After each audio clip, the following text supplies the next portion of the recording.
Okay, let's start the session now. A warm welcome for all the participants related to IRIS, which we planned today. And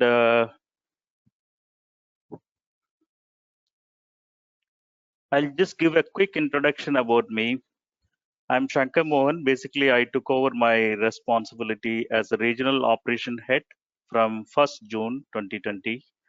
And prior to this assignment, of course, I was with TIC Industry, Tufshut Group.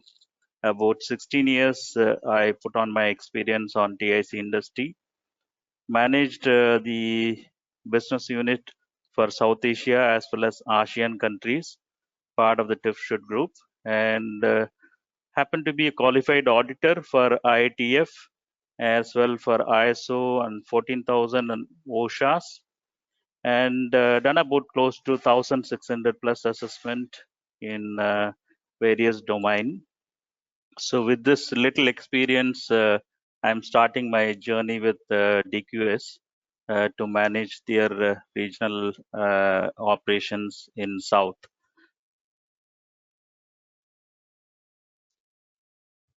We all know that we are in the pandemic situation now, and being always alert and vigilant about the prevailing situations will help us to prevent from getting into the disease. Of course, we need to really follow a few prevention practices which are always there for exist for any program, including for this program. We would insist that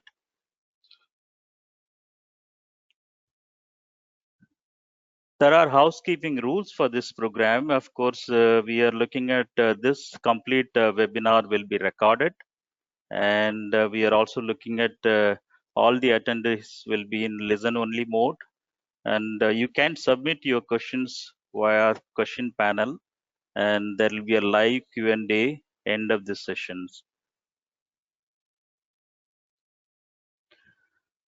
This program, of course, is fully managed by the predominant speaker here, Girish, and he is coming from 25 years experience from various industries, and he got about 19 years experience in auditing and training TIC sector, and he conducted over 3,500 plus assessment for various standards, including IRIS, and he has done OEM audit in railway sector, especially ICF and MCF as well as Bombardier. So he's the right person who can talk more about ICF. I mean, basically about the implementation, what is the experience he had on MCF as well on Bombardier. And so now he's going to give us a speech about how the IRIS is going to be implemented, what's the kind of a roadmap you can approach. And he got about close to 500 plus training he conducted in India as well as outside India. So with that rich experience, I wish I mean, Girish can really take us and give us insight into IRIS implementations and his experience. Before this, we just planned this complete session into 3 segments. I will start with DQS India. What is our presence here about DQS India here? Then IRIS standard, of course, will be dealt by Girish. Then we will have a Q&A session. So coming to DQS, of course, it's truly a global brand. You can say here, this is the only certification body having association from German as well as, I mean, European from as well as from American, you can say. And most of the CBs in TIC sectors in the market, you could come across either they are one side from Europe or they are from America. So in the case of DQS, they are from American as well as European joint stock, and they have close to 160 years of cumulative experience with about 35,000 clients globally in the market, and certified close to 58,000 certifications they have given in the global market. And the DQS is having close to 130 country presence and close to 100,000 mandates they do every year with about 2,500 auditors. So that's experience which you can probably understand about DQS presence in certification business. And DQS is also working with one of the founding members, especially in IQNet. Globally, in the market of certifications, one certificate out of three is issued by IQNet. And IQNet is working with over 35 partners. And the major shareholders for DQS is, of course, from standards body. The advantage is German standard body, and as well the US side, the standard body is also part of the shareholders. And here you can see the DIN and also German Association for Quality and German Electrical Industry Support and the Construction Industry Group from Germany and Mechanical Engineering as well as Industrial Association. They are all part of the major shareholders. So the standard body is involved in DQS network. So that's an advantage. We can always try to work on the developments happening in the standards body. And basically DQS is in many areas, I would say they are pioneer in terms of certification business. And in Germany, they are the first certification body who got ISO 9000 as well as 14,000 accreditation. And the first certification body who is also accredited for ISO TS 16949.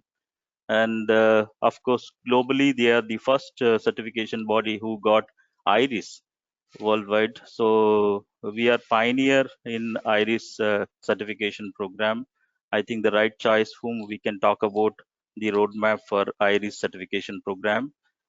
And when it comes to the auditor's qualification, of course, ISO TS, DQS got the first IIT of the ISO TS 16949 qualification, and TL in the area of AS as well as ESD and anti-bribery, now ISO 37001. All these areas, we are the first auditors. We have the qualification in India. And DQS is the only certification body having the local reviewers in the AS as well as in ISO TS. We have veto power and we have maximum auditors in terms of ESD, the complete program we can manage within India. And medical doctors are on board, especially for ergonomic assessment. And when it comes to the turnaround time, which many MNCs struggling, especially in the TIC sectors, whereas DQS do not have that issue, so we can probably manage our turnaround time quickly. So within 10 days, we will be able to complete the process. So these are all advantages for working with DQS, especially. And DQS is into over 200 certification we are managing in different portfolio, which covers about 25 different companies and domains, I would say. First thing is to start with sustainability. Of course, sustainability based standards.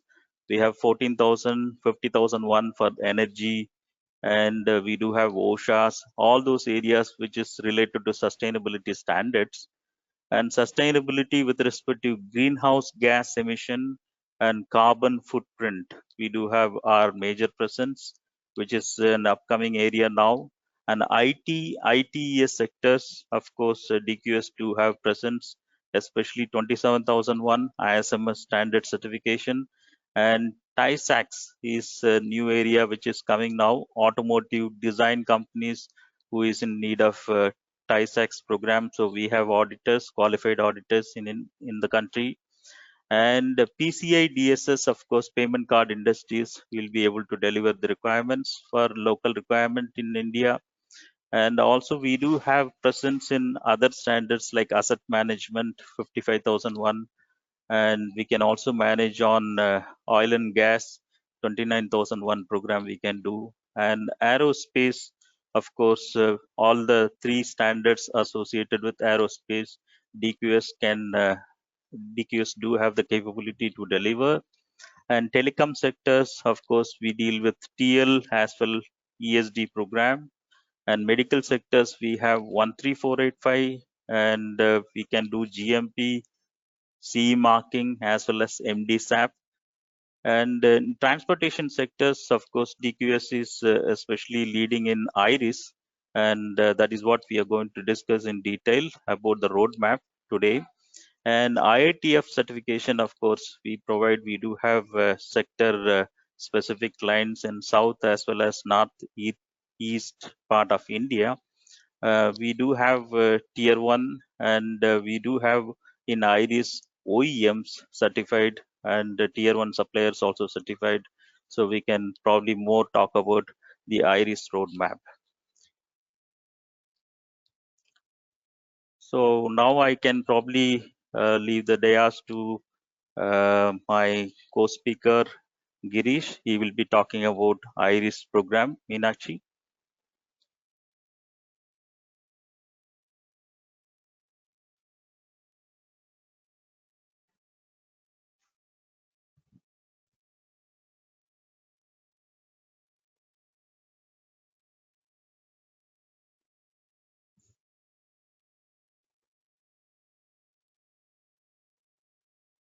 Yeah, thank you everyone. Thank you, Shankar, and good evening, everyone.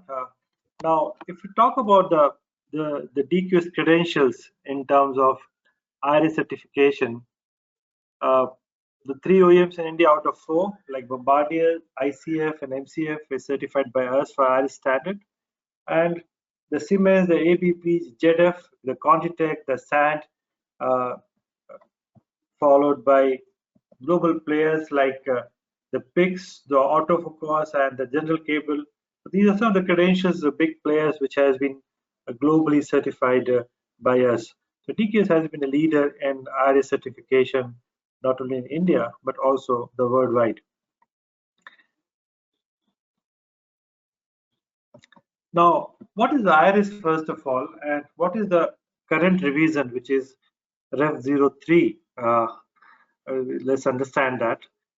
So IRIS comprises of two parts. One is there's a standard called ISO TS 22163, and the second part is called IRIS Certification Conformity Assessment 2020.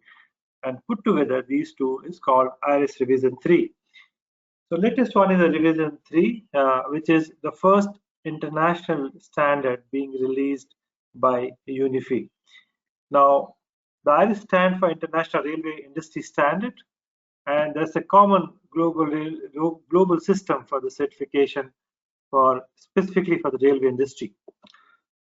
Now, the ISO TS 22160 standard, it talks about the requirement which an organization is supposed to be implementing, and the IRIS certification conformity rules talks about that the rules which a certification body needs to perform in terms of how the assessment should be done, how the auditor should be qualified, how the mandate required for the audit shall be calculated, what is the applicability for the organization to be eligible for IRIS certification, what type of scoring method will be used, what type of different criteria will be used. So that's all part of IRIS certification conformity assessment.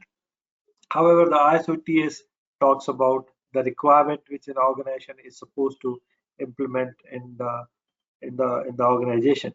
There's also third set of requirements which we call the IRIS.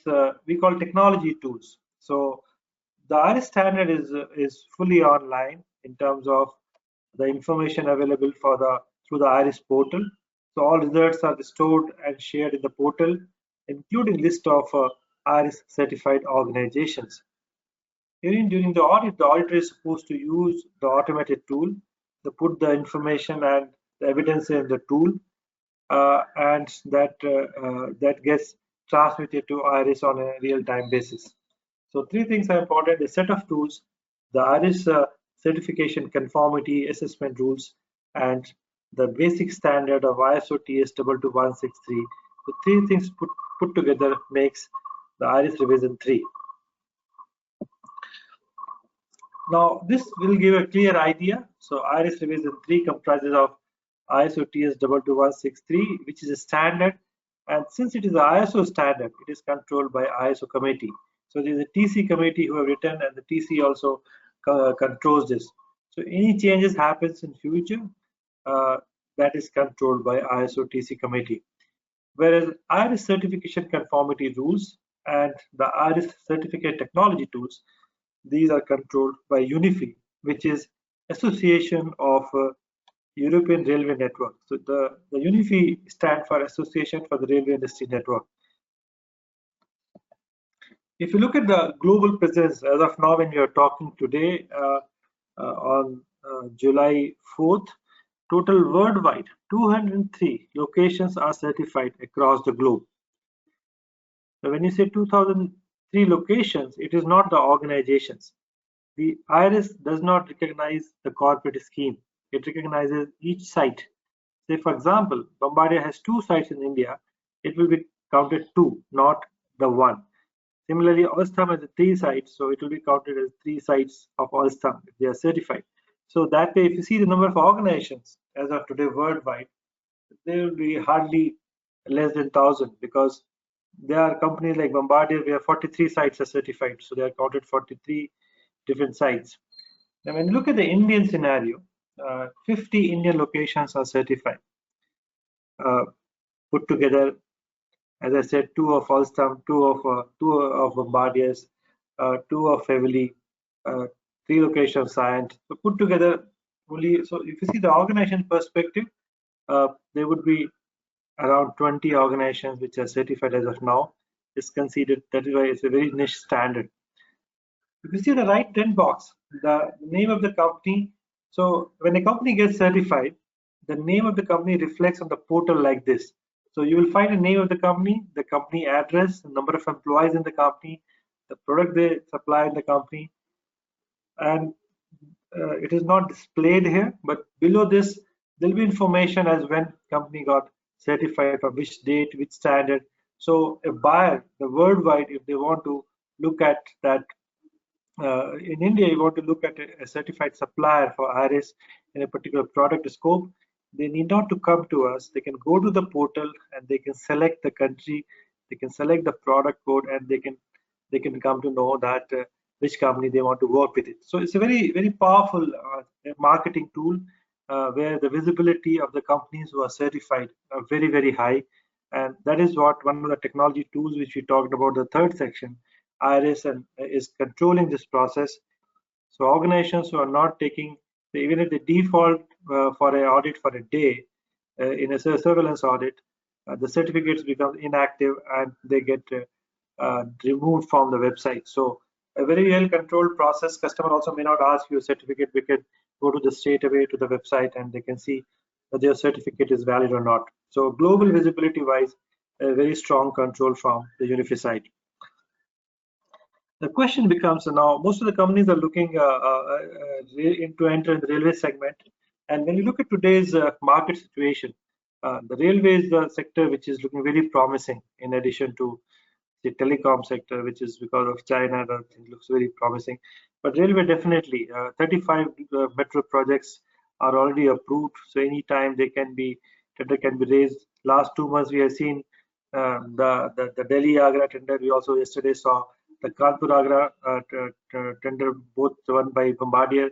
We also saw the Siemens one, the signaling upgradation vendor. So it's still going on. See, when you look at the other industry, because of COVID, the things are very looking tight. But the railway still looks promising, even though the business is down because of the COVID. ICF, MCF, and other locations are not working with the full strength. But so what is if a company wants to go for a IRIS certification or enter the railway segment, what is the requirement for this IRIS certification?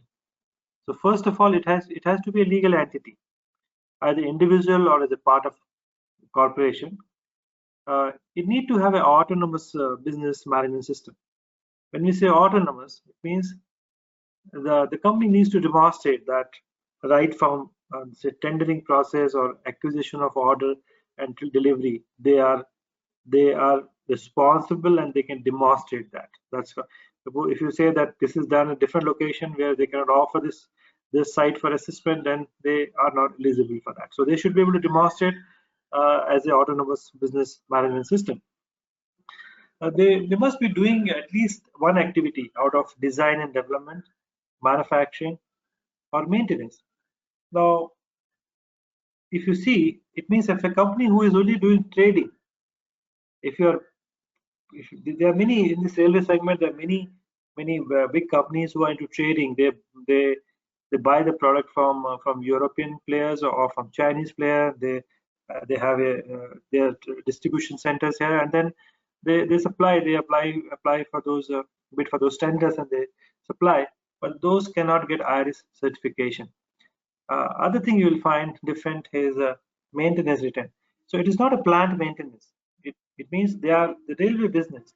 You will find like aerospace and railway, you will find MROs, means they are organizations who are only doing maintenance. So when you say the loco shops, when you see the maintenance, they are organizations who are refurbishment of the train. You will see upgradation of the train. So these activities get classified as a maintenance, and there are many organizations who are involved only in maintenance work. They are also eligible for certification. Then it comes for they need to be eligible for one of the IRIS scope. Now IRIS is a very technical standard in terms of when we look at the product wise. So it is not like ISO 9001 where general scope can be given like manufacturing and supply of or design and manufacturing of machine parts or design and manufacturing of you say injection molded parts. This type of scope is not possible in IRIS. IRIS needs a very clear scope in terms of product category. So you may be supplying, you may be design and manufacture of power systems or design and manufacture of interiors. So it means you need to be supplying at least those. There are 20 product category. One of the product in that category to be eligible for certification. So we'll talk in the subsequent slide what is the meaning of IRIS scope, and it has to be 6 months data of implementation. So you need to be establishing a system and implementing. So you need to demonstrate that at least 6 months you are on the way, or 6 months you have been implementing this IRIS standard. Now, when you say railways, what are the railways divided into 3 broad categories? One is the rolling stock. Rolling stock means the train which moves on the track is called rolling stock. Signaling, you all know that, it controls the movement, and the infrastructure. So you have a infrastructure in terms of tracks, in terms of ticketing counter, in terms of entry, those barriers. These are all called infrastructure related work. If you're supplying to a rolling stock or infrastructure or signaling, then you are eligible for the IRIS certification. And no partial activity is allowed. It is not allowed that if you're doing a design and you say, I don't want to include design in my scope, I want to take a certification without design, it is not possible. However, if you do not do design, then it is possible. So whatever activities we are doing, it has to be covered as a part of certification. These are the 20 product categories I talked about. So you to be eligible for IRIS, you should be supplying to one of the product categories. So these categories are, say, vehicle body, vehicle fitting out, guidance, power systems, auxiliary systems, braking systems, interiors, and if you see at the end, the infrastructure, the single rail components, the components related to special process work. So you would be supplying to, and they are further bifurcation. For each of these vehicle body, vehicle fitting out, they are description in terms of side wall, end wall, roof of the train. So they are further it is divided. I won't say divided, but there are further additional parts are given, which makes it very clear that the particular part which you are making is falling in which category. So if you are supplying a part which does not fall in any of these categories, then you are not eligible for that. So similarly, the scope also is given, like design and manufacturing of rolling stock, design and manufacturing of lighting, or manufacturing of braking system, manufacturing of interiors. So it is not given like design and manufacturing of plastic products. So it is not based on the process, it is based on the system, which at the product and the system category which you are supplying actually. The first question comes in the mind. Most of the organizations today are ISO 9001 certified, and as a management, you would like to know, I'm ISO certified, how much additional time work I have to do if I want to meet IRIS requirement. So the green requirements, see the green segment? The green segment is ISO 9001, and the red segment talks about additional requirement of ISO, which is required as a part of IRIS. So these are shall requirements. So green requirements and the red, which are shall requirement, are additional IRIS requirement, which has to be complied. If you look at the blue requirement outside of this, the blue requirements are should requirement of the standard. The IRIS expects that at the time of certification, you should minimum meet the green requirements and red requirement. And the blue requirement, you should, if you can meet at the time of certification, this is very good, because IRIS is a standard where you get a score. Now when you get a score, it is like you say the person has passed the exam. The guy who has 50% that also have passed, and the guy who has got 70% that also has passed, and somebody who topped the exam that also have passed. So what is the difference? The difference is in terms of percentage of score which you get. So if you meet the green and red requirements, you are passed, but you have a certain score. But if you meet additional requirement of the blue, then you get additional points. So you get, your score will improve with the time. Now, how does the score low and high impacts an organization? We will see in the subsequent slide.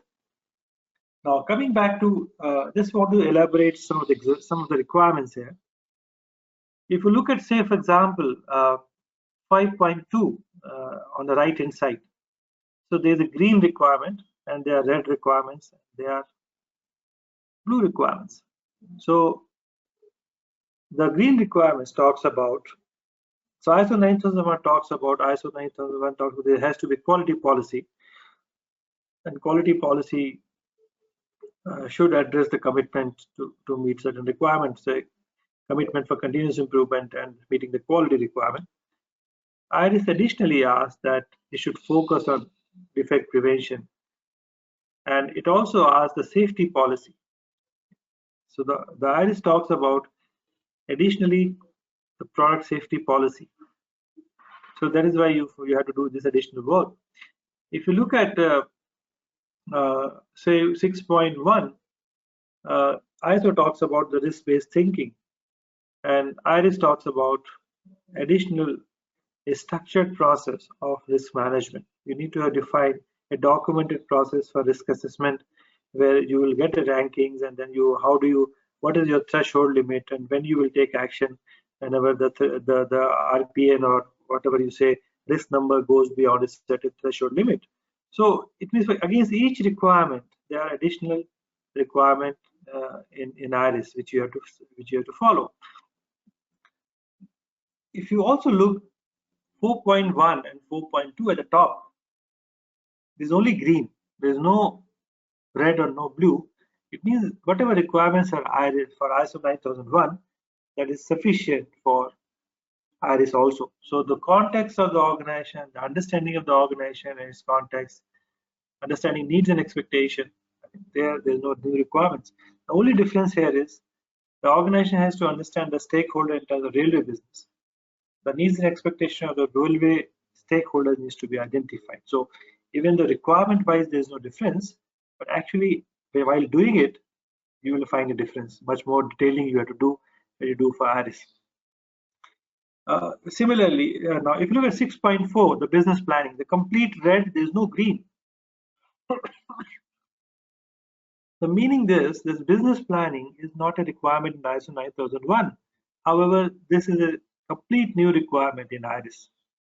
So it says that the management has to make a business plan, how it addresses the various requirements and how it tracks it in terms of business. Then if you look at again, if you move on the clockwise of this, let's look at 8.9. 8.9 talks of first article inspection.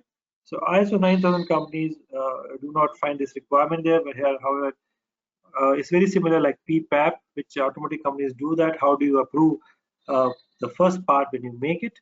So that's called first article inspection, and IRIS has a detailed requirement very similar like PPAP, so it has to be done. Look at the 8.8, that's RAMS and LCC. See what are the difference you will find in railway business and automotive business and other businesses are. Typically, automotive business is considered say around 10 years of the life. Maximum 15 years government allows us to continue registration on the metros. However, the railway is a 30-35 years life of the railway. So it's important that when the part is designed and when the part is manufactured, it has to last for 35 years. So when the costing is done, what is the reliability and of the vehicle, that it continues to give the stated performance under given conditions for those 35 years? That's a pretty long time. So the design has to be robust and the monitoring has to be robust. Similarly, so it is not only the initial cost which is considered, but if you buy a product and the product initial cost is less, but if you have to pay 35 years for the maintenance of the higher cost, then the advantage of getting lower cost initially gets offset. So railway talks about life cycle cost of the product. It talks about also availability time, means what is the downtime of the product which you have supplied, what is reliability of the part, what is safety of the part. So there's a very technical requirement, there is standard available for that, and then this requirement is there, which is not there in ISO 9001. Similarly, the obsolescence management. In 35 years' time, you will find a lot of things getting obsolete, particularly in the electronics part. The technology would have changed. Those components which you use 20 years back, if they fail and if they come for you for repair, those components are not available as of now. So how the organization plans the obsolescence of the various parts and systems and subsystems so that they get replaced. That is why you would have seen many projects where they say there's an upgradation plan is going on. So sometimes upgradation plan is to upgrade the product. Sometimes upgradation plan is to manage the obsolescence management, because you're forced to upgrade the product because the previous system which is there is no more available. So if you want to function, if you expect that to function, then it has to be upgraded. So this is all about. So you will find a lot of new things in terms of. There's also 8.1, which talk about the project management. So railway is a slightly different business model than others. Every project, every tender is a project. I would like to give example when Delhi Metro was the bid opened. So each in 2005, each coach price was almost 10 crore rupees, and the last one which opened in Bangalore in 2019, the coach price was 7.4 crores. So you can understand that from 2005 to 2019, the 14 years have passed and the price have reduced by 25%. So now, so the point here is that how do you manage the cost? How do you still manage the profitability in spite of overhead costs going up? Even the labor cost is going up, the raw material cost is going up, and you still have to. If you don't quote competitive, you don't get the order. If you get the order by quoting competitive price, then you still have to manage the profitability and then still manage the cost of the project. So that's called the project management, which is not in any of the standard.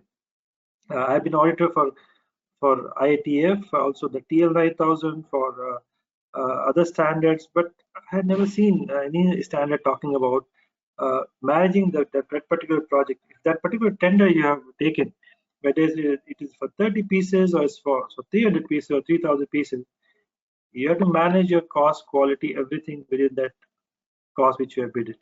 Therefore, it has to be managed well in terms of right from the way you want to do yourself, by make and buy decision, by controlling your outsources process, controlling your raw material cost, and controlling your own process cost.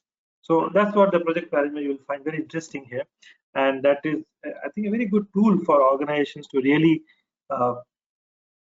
manage the profitability of the project in terms of profitability of the organization.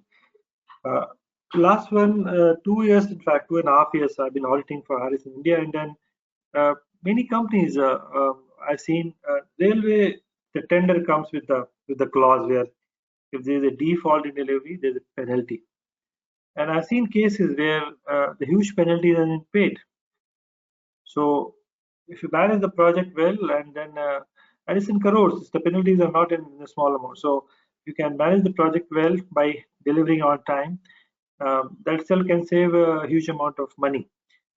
So that's a very strong part of the standard, the project management, and a very unique part.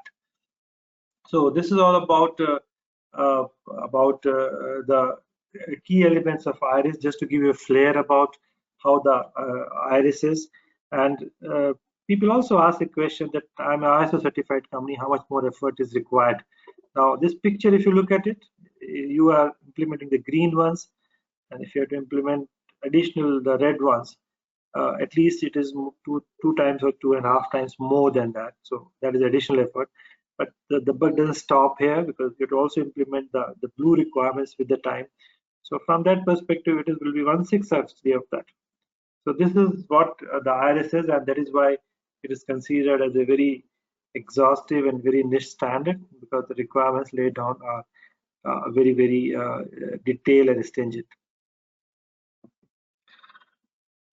So IRIS also works on a high level structure, and as we all know that the high level structure means there are requirements inside the block and there are requirements outside the block. So if the quality policy, say 5.2 on the second column, it says policy, then it will be safety policy additional. So similarly, if you see the clause 4, 5, 6, and 7, the green ones will give you an idea about additional requirement. But as you move forward, actually, look at the clause number operation, you'll find the greens are overshadowing the blue ones. It means there are many requirements in IRIS compared to ISO 9001, particularly in terms of tender management, in terms of project management, in terms of controlling the suppliers requirement, inspection and testing. Look at the third column in terms of RAMS LCC, in terms of configuration management, in terms of first article inspection, innovation management. So a lot of new requirements are there, which an organization is supposed to follow. In short, in that there are 22 mandatory processes which a company has to document.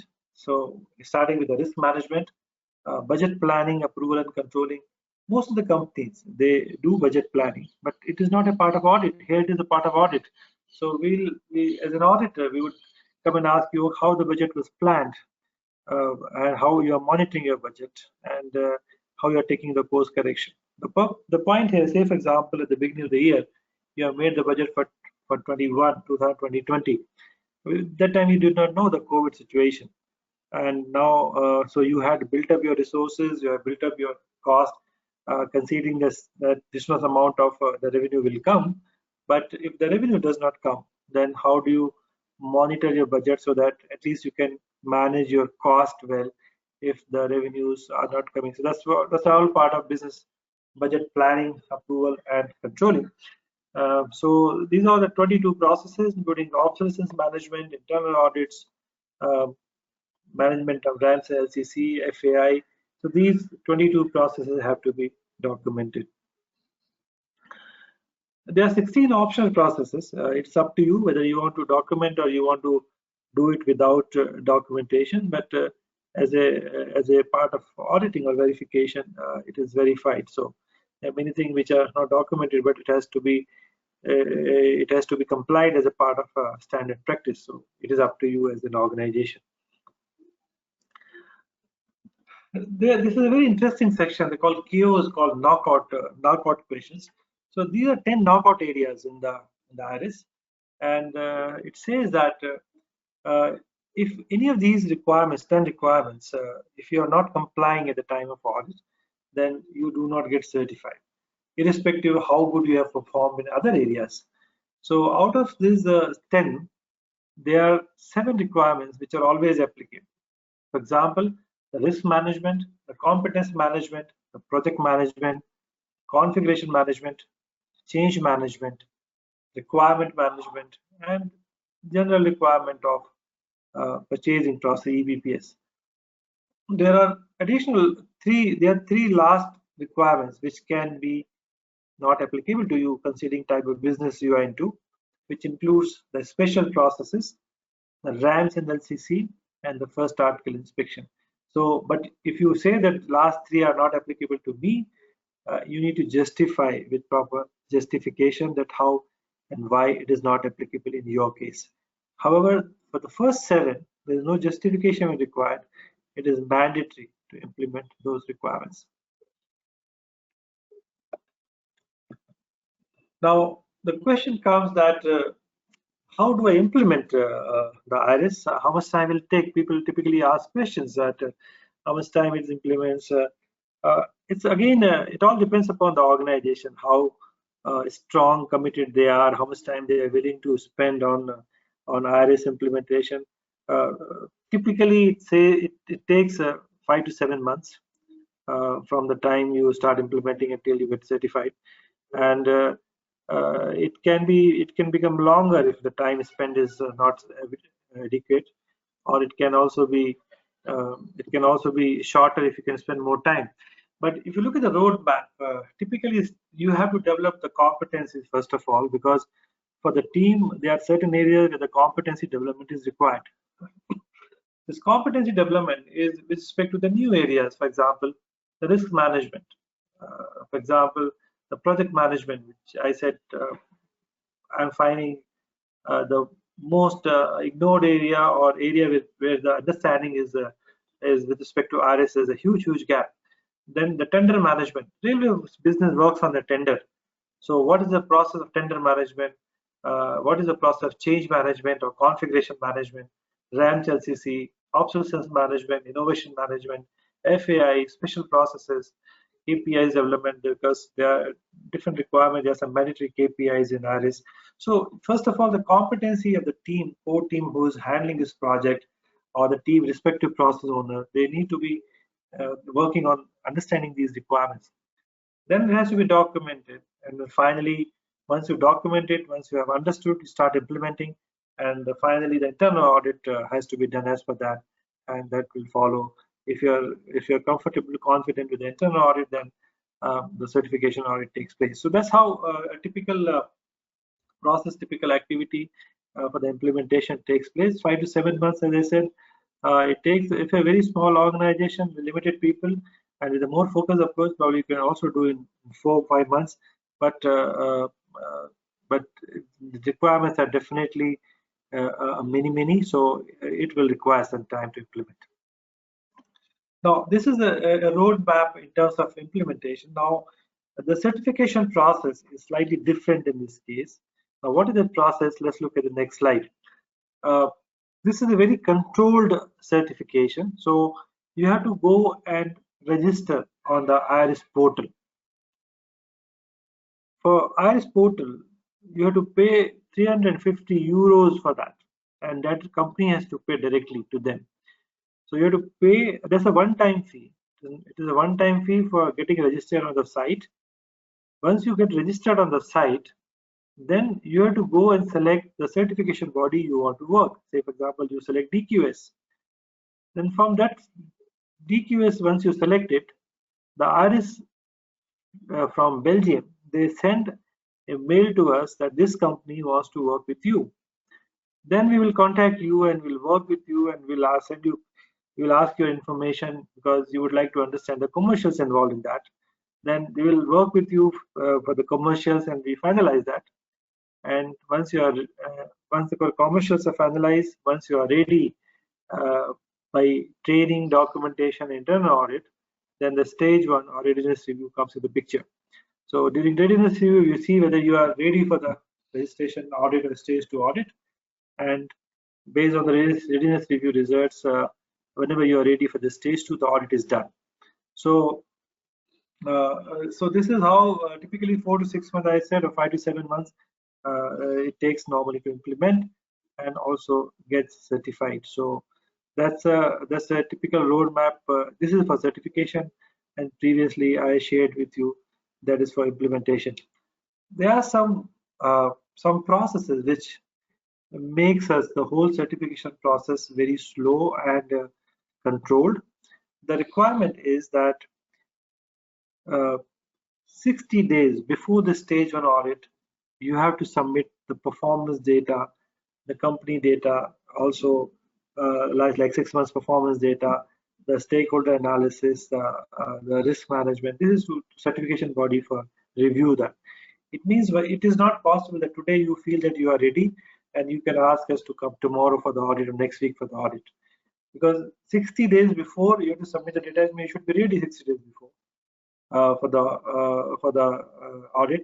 And 60 days, within 60 days, 30 days, we take a time to review it, and 30 days before we send you agenda for the stage 1, and then we do the stage 1 and stage 2. So IRS is a very controlled program. They want things to be very perfect. It is not it's not as easy as ISO 9001 in terms of, because the requirement are type of and because the way it is controlled. So it takes time. Not only that, but like for example, most of the standards are allowing to do on-site, off-site audit now, but IRS from 19th of March they have stopped performing audits in India. They said audit cannot happen unless until the COVID situation improves. So that is what how they look at the things, because they want complete implementation and complete meeting the requirement before a company gets certified. And that is why you would have found that only 50 organizations as of now are certified. However, there is a change actually in the last 1 year. ICF has sent all the suppliers, 400 plus suppliers, a mail to get IRS certified. Similarly by MCF and similarly by RCF. We also seen recently now all the tenders, recent one are won by Bombardier, and they are also now going to push the suppliers for IRS. The reason is that the type of competitiveness in tenders are there. It is only possible if each OEM uses the local suppliers, because getting part from Europe and supplying, integrating it and supplying in India is not possible if you want to meet the tender cost or still want to manage the profitability and supply on time. Therefore, it is each OEM now, they will be forced to use the local resources to the extent possible, develop them. Then how do you discriminate between who can supply us? So this is an opportunity for local Indian suppliers now to get into the railway supply chain by demonstrating that they have good systems and they have good product. And IRS certification is another requirement they will put when they look at the new vendor. So that's the whole process, and you will find that we have in DQS almost 70 companies in the pipeline to get certified. So because of COVID, we are not able to do that. So you will find in the year's time, this 50 will become at least 150. So because of looking at the railway potential, also government focus on railway infrastructure improvement, and also look at how the railway sector is looking a significant improvement in the quality. Now, coming back to the certification process, when this IRS was released in 2017, the question came that the OEM said that there are suppliers who are certified, but they are not the quality of the product and delivery of the product or service quality has not improved. So they said only compliance is not enough. So the model was developed, and today the assessment is done on 3 parts. So you will get 3 score at the end of the assessment, and you have to pass in each of the assessments. The first one is the enabler score.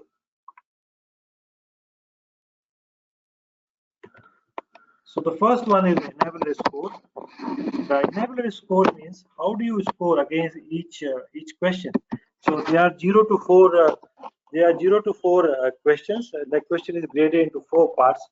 You have scored 0, 1, 2, 3, and 4. And if you score 4, it means you get a high mark. So that's called enabler score. There are questions which are related to customer perception performance, means how you're performing in the questions related to customer delivery performance, customer satisfaction, customer complaint related questions, how your KPIs are with respect to the customer perception related areas. That gets qualified your customer perception score. And the third is your process performance evaluation. So process performance evaluation means that how your processes KPIs are achieved. So it is not only the standard which just talks about compliance, it talks about your performance related to the customer area, it talks about your performance related to your KPI achievement. So it's a performance based standard. So you get 3 score in terms of enabler score, in terms of customer performance score, and in terms of process performance evaluation. Now, this is a standard which gives based on the score, it gives a different quality levels. So what are the quality levels? The quality levels means based on the score, you get a bronze level, or you get a silver level, or you get a gold level. Now these bronze level, silver level, and gold levels are depending upon your score. So there are a cutoff limit. Say when a company gets certified, when it meets the